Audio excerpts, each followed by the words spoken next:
Don Coffey from Hopkins to give his first talk on an overview of cancer.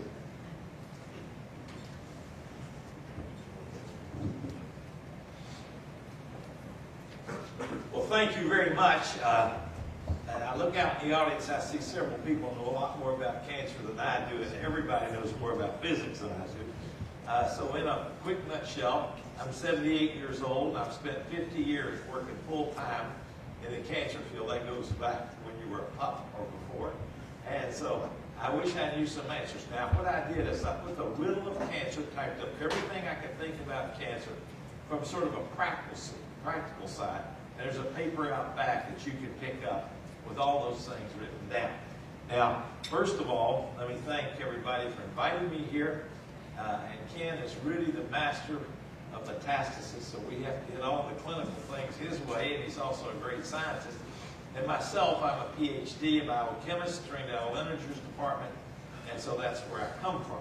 Now, with that background, I'm also part of the Physics Center, the one at Princeton, which Bob Austin runs. If I could survive Bob Austin, I could survive most of the physicists here. But anyway, Bob Austin's the head of it. Thea Tilsty puts in the biological side, and then there's a big section that's at Hopkins headed by Robert Getzenberg, and I'm out of his group, okay? So with that background, we're going to get underway, go 900 miles an hour, just to give the general picture, and then it's going to be filled in by a lot of detail of those following. Next slide, please. Oh, where's the slide? You just have to click the mouse. Click the mouse, okay? He knows me. No, the other part. Sorry. I told you I don't run computers. I'm dyslexic. Okay, we're going to... I don't know what I'm doing. Use the slide presenter. Okay.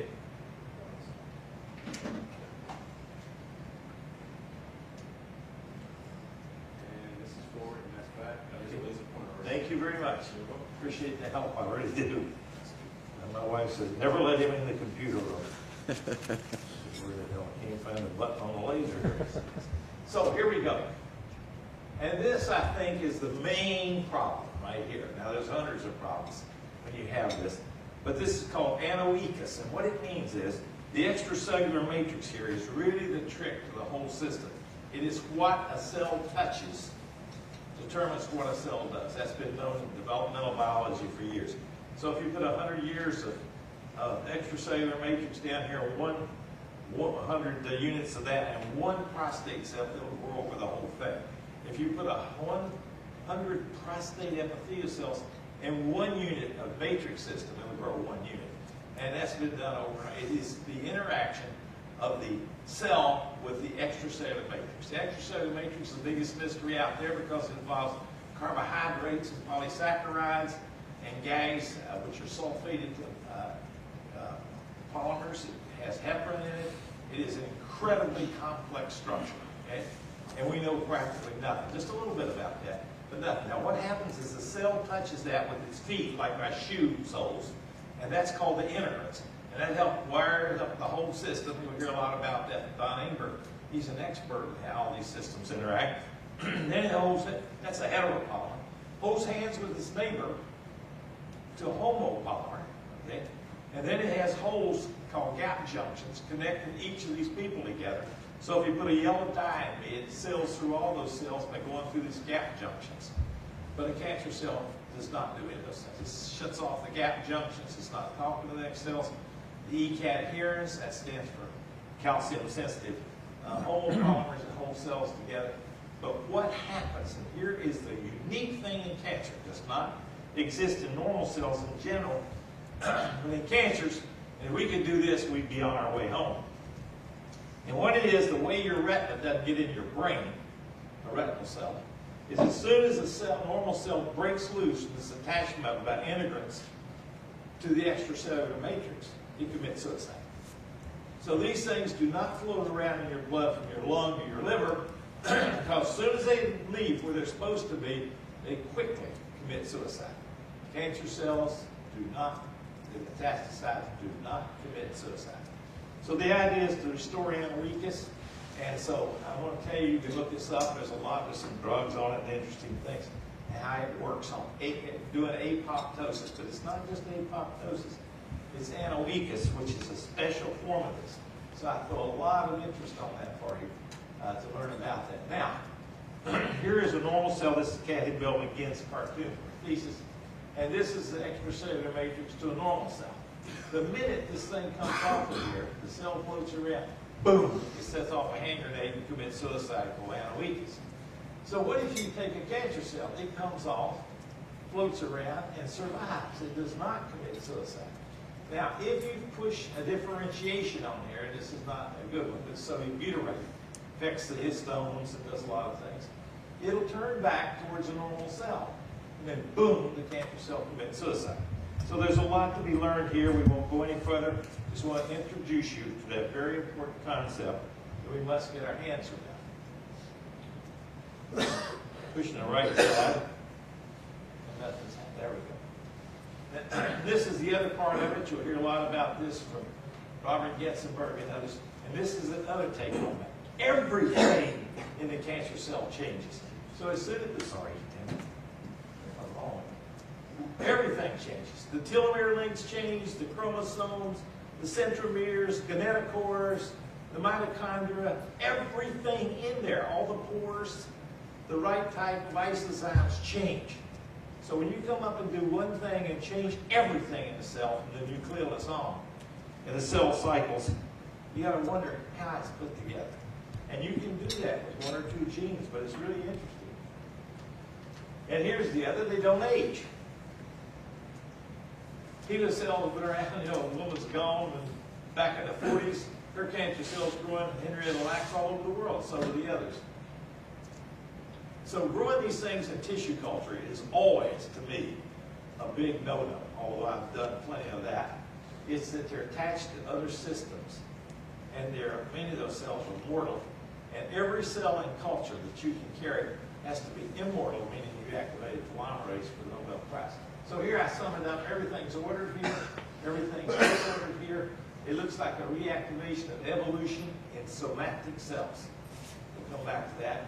Yes, and where we'll too. Now this is the part, I don't want to take the numbers. The only thing wrong with physics is I read Gamoff's book 1, 2, 3, Infinity, and I started doing math on these things. Do not do that. Let me give you one. You want to know how many grandparents you had? If you go back to Caesar's day, there's 40 generations, about 50 years, 2 to the 40th power of grandparents. There ain't that many people ever lived on the earth. Let me repeat that. 2 to the 40th power. You sit down and take it out. If you go back to when humans started, it's in 100,000, 100 power, okay, or more than that, okay? So when you hear all this, there's 10 to the 500th other universes and things, and ain't close, man. We got big numbers over here. So here's one of them. You got 20 to the 100th power of possible proteins. Now, you couldn't even make those in the history of the universe times a couple of billion. So these have been very well selected for a very specific reason. And we don't even know what a gene is, okay? And I won't get back to that, but the man who got the Nobel Prize for a lot of this says, I thought I knew what a gene is. I have no idea. There's splice and altered treatments and everything. So here is the power of selection.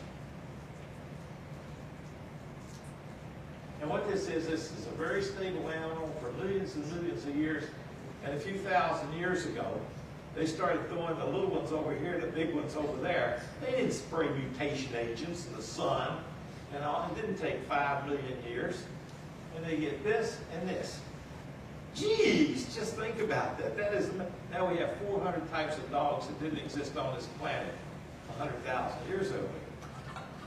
The dog was domesticated 12,000 years. And this is Ostrander's famous work, and this has been carried on. And you can get a barcode on these dogs just like you do in a grocery store. So here's that number of 2 to the 40th power of grandparents in 2,000 years. So how did that happen? Well, we were on a trip down to Florida one time, chasing some boars, craziness and stuff. And this old guy says, hey, Jake. He said, yeah. He said, if you divorce your wife, is she still going to be your sister? And so this is exactly what we're up against. And it's not just Jake, it's you. And so you have a tremendous, every time you do this, you're mixing the DNA from two sides, okay? Show you how powerful this is in engineering. This is amazingly powerful in engineering. This is the results of 57 years. And July the 4th, 1908, this is Curtis flying his plane on sustained flight for 1 mile and one of the big prizes in the Scientific American. And there's now, here we are, 57 years later, on June the 3rd, a lot of people had to crash and die, but there's no propellers now, and they're off up here. There's no way that the Wright brothers could have imagined this was going to happen. So just keep that in your mind. That's what happened with those dogs. That's what happens with cancer. We'll come back to that later and hear more about it.